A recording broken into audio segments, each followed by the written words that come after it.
ఎందుకంటే 63 అసెంబ్లీ స్థానాలు ఉన్న రాయలసీమలో నెల్లూరు కలుపుకుని ఎప్పుడు కూడా 30 నుంచి 40 మంది రెడ్లు ఎన్నికవుతూ ఉంటారు ఎమ్మెల్యేలు. ఎప్పుడు చూసినా 30 మంది రెడ్లు ఉంటారు. ఈ కొన్ని నియోజకవర్గాలు 30 నియోజకవర్గాల్లో ఎమ్మెల్యేలు ఏ పార్టీ పెట్టినా ఆ పార్టీ రెడ్లకే సీట్ ఇస్తారు. రెడ్డే ఎమ్మెల్యే. ఈ రెడ్ల పాలనే మనకున్న సమస్యలన్నిటికీ మూల కారణం. వాళ్ళంతా హాయిగా ఒక్కొక్కళ్ళు ఒక్కో సైడ్ ఉంటారు. కర్నూలు వాళ్ళంతా కలిపి ఇక్కడేదో విజిట్కి వస్తారు. బ్రిటిష్ రాజులు వచ్చినట్టు మనకు స్వాతంత్రోద్యమంలో క్వీన్ విక్టోరియా వీళ్ళు తిరిగేవాళ్ళు, ఇక్కడ ప్రిన్స్ చార్లెస్ వచ్చిపోయేవాడు.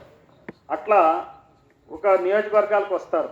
హైదరాబాద్ నుంచి కొంతమంది అటువైపు ఉంటారు, కొంతమంది అనంతపూర్ సైడ్ ఉన్నవాళ్ళు ఎటైపు ఉంటారు, బెంగళూరులో ఉంటారు, ఇంకొంతమంది ఎటైపు ఉంటారు, మద్రాసులో చెన్నైలో ఉంటారు. అప్పుడప్పుడు వచ్చి మనల్ని చూసుకుంటూ పోతారు. అంటే మనం ఏంటంటే ఈ వాడల్లో వీధుల్లో వాళ్ళ యొక్క చెంచాలు గులాంగిరి చేసేవాళ్ళు ఇక్కడ ఉంటారు. వాళ్ళు మనవాళ్ళు ఉంటారు, వాళ్ళు కూడా ఉంటారు. వాళ్ళ ఆధ్వర్యంలో ఈ పాలన సాగుతూ ఉంటుంది.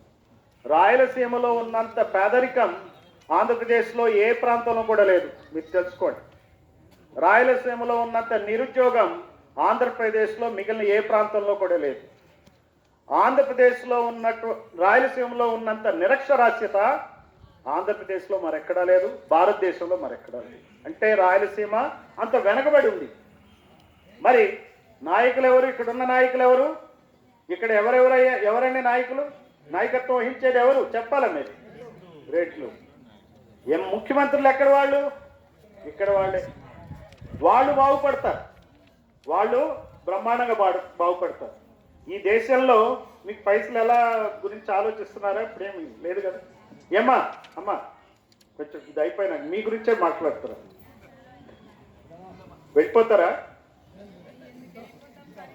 ఉంటారు కదా కొంచెం కొంచెం కొంచెం. సో ఇందులో ఏంటంటే ఈ నాయకులు వెళ్తున్న వాళ్ళు గొప్ప గొప్ప నాయకులు అంటారు కదా, దూరదృష్టి ఉంది వాళ్ళకి, విజనరీ అంటారు, మేము మీకోసమే పుట్టామంటారు, నా ఎస్సీ నా ఎస్టీ నా బీసీ అని తిరుగుతూ ఉంటారు. నాకు తెలుసు అసలు అభివృద్ధి సృష్టించడం ఎట్లానో తెలుసు అంటారు. చివరికి సంపద సృష్టించడం ఎట్లానో తెలుసు అంటారు. కానీ సంపద సృష్టించడం తెలుసు, వాళ్ళకి సృష్టించుకుంటారు, మనకు కాదు.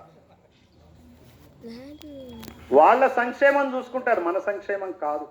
ఇది మనం అర్థం చేసుకోవాలి. మనం ఏదో ఇవ్వంగానే కంగారు పడి అయ్యా బాబు అని చెప్పి ఓట్లేస్తే లాభం ఏంది? అంబేద్కర్ని నమ్ముకున్న వాళ్ళు అంబేద్కర్ని ఓడించిన పార్టీలకి ఇంకా ఇంకా ఇంకా ఆ కులాలకి ఓట్లేస్తున్నారు. సంజీవయ్యని ఆయన యొక్క రాజకీయ భవిష్యత్తుని చిదిమేసిన వాళ్ళకి, నాశనం చేయటానికి, ఎదుర్కొనటానికి చూసిన వాళ్ళకి ఇంకా ఇంకా ఓట్లేస్తున్నారు. ఈ రకమైన ఆలోచనలు మనలో రాకపోతే మనం మార్చుకోవాలి. సంజీవయ్య గారి లాగా ఆయన చేయాల్సింది చేశాడు, మనమేం చేస్తున్నాం?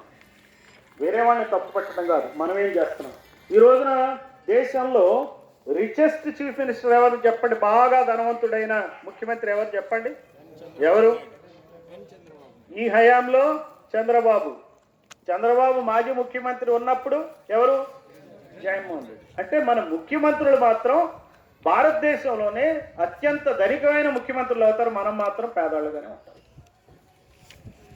సంజీవయ్య చూడండి, ఆయన ఇల్లు ఇట్లుంటుందా? ఏదన్నా ముఖ్యమంత్రి ఇల్లు ఎట్లుందా చూడండి మీరు పోయి. ఏ ముఖ్యమంత్రి ఇల్లు అయినా చూడండి, మాజీ ముఖ్యమంత్రి ఇల్లు ఇట్లుంటుందండి. ఎంత అన్యాయం! వీళ్ళు చేసే దోపిడీ ఎంత! ఇవన్నీ మనం తెలుసుకుందే. మీరు అమ్మలు మీరు చెప్పాలా, పిల్లలకి చెప్పాలా, పిల్లల్ని పెంచాలా, వాళ్ళని ఈ జరుగుతున్న మోసాన్ని మనం చెప్పాల్సి ఉంటుంది. రాష్ట్రంలో ఇప్పటివరకు చూస్తే అసెంబ్లీలో అంబేద్కర్ పుణ్యం అని చెప్పి ఎస్సీలకి జనాభా ప్రాతిపదికన ఎమ్మెల్యేలు ఉన్నారు, కానీ ఎమ్మెల్యేలకు అధికారాలు లేవు. ఆయన అక్కడ ఉన్నటువంటి కమ్మ నాయకుడు, రెడ్డి నాయకుడు ఆ నియోజకవర్గంలో నుంచోమంటే నుంచోవాలా, కూర్చోమంటే కూర్చోవాలి. అది పరిస్థితి. ఇద్దరు మంత్రులు ఉంటే ఒక జిల్లాలో, ఒక ఎస్సీ మంత్రి, ఒక ఈ తోకల మంత్రి ఉంటే అధికారం మొత్తం అధికార యంత్రాంగం కానీ ఎవరైనా కానీ ఎవరు మాట వింటారు? ఎస్సీ మంత్రి మాట వింటారా? తోకల మంత్రి. ఎస్టీ మంత్రి మాట వింటారా? వినరు. ముస్లిం మంత్రి మాట వింటారా? వినరు. ఇది పరిస్థితి. ఇది మనకి కులపరంగా జరుగుతున్న అన్యాయం.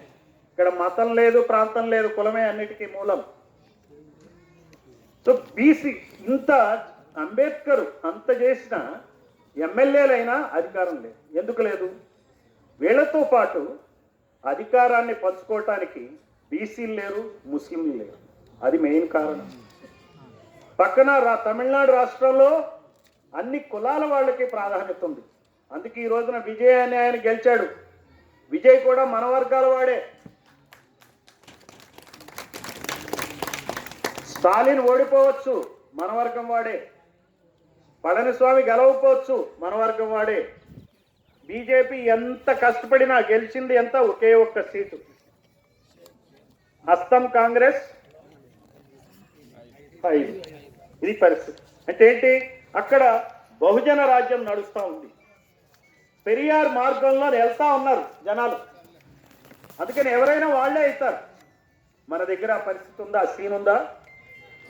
తమిళనాడు నుంచి విడిపోవటం వల్లనే మనకి నష్టం జరిగింది. తెలంగాణ నుంచి విడిపోవటం కాదు. తెలంగాణ నుంచి విడిపోవటం వల్ల మన కళ్ళు తెరుచుకున్నాయి. ఎందుకంటే ఈ 2 కులాలే మనం ఏళ్తున్నాయి. ఈ రాష్ట్రం బాగుపడదు. ఈ 2 కులాల పాలన నుంచి విముక్తి చేసే వరకు ఈ రాష్ట్రం మాత్రం బాగుపడదు. పెరియార్ మార్గంలో మనం నడవాల్సిందే. బహుజనుల రాజ్యం రావాల్సిందే. అందుకని చెప్పి రావాలంటే అసెంబ్లీలో బీసీ ఎమ్మెల్యేలు ఉండాలి. ఎంతమంది ఉన్నారు ఇప్పుడు? 40 మంది. దాదాపుగా 80-90 మంది బీసీ ఎమ్మెల్యేలు ఉండాలి. ముస్లింలు ఎంతమంది ఉన్నారు జనాభాలో? 100కి ఎన్ని మంది ఉన్నారు? కమ్మారెడ్లు కలిపి ఇదే రాష్ట్రంలో ఎంతమంది ఉన్నారు? 100కి ఎన్ని మంది ఉన్నారు? కమ్మారెడ్లు కలిపి ఎమ్మెల్యేలు ఎంతమంది ఉన్నారు? ఈ పుస్తకంలో ఇచ్చా. ఎంతమంది ఉన్నారు? 67 మంది ఉన్నారు ఈ అసెంబ్లీలో. మరి ముస్లింలు ఎంతమంది ఉన్నారు? 3 వాళ్ళు ఆ నియోజకవర్గాలు దాటి కదలటానికి లేదు. మంత్రి అయినా సరే ఇక్కడున్న మంత్రి అక్కడ వైజాగ్ రావడానికి లేదు. వైజాగ్ ముస్లిం మిత్రులు నాకు చెప్పారు, వస్తానన్నారు సార్, ప్రోగ్రామ్ క్యాన్సిల్ అయింది సార్. కలవటానికి లేదు. వాళ్ళు ఎక్కడ వాళ్ళు అక్కడే ఉండాలి. 100కి 8 మంది ఉన్న ముస్లింలు ఎమ్మెల్యేలు ఎంతమంది కావాలా? 14-15 మంది కావాలి. అలాగే 70-80 మంది బీసీ ఎమ్మెల్యేలు కావాలి. వాళ్ళు 70-80 మంది అయ్యి వీళ్ళు 14-15 అయితే 95 మంది అయితే వాళ్ళు ఎంతమంది ఉంటారు? ఇద్దరు కలిపి ఎంతమంది ఉండాలా? ఎమ్మెల్యేలు 15 మందే ఉండాలి. ఎవరిద్దరు?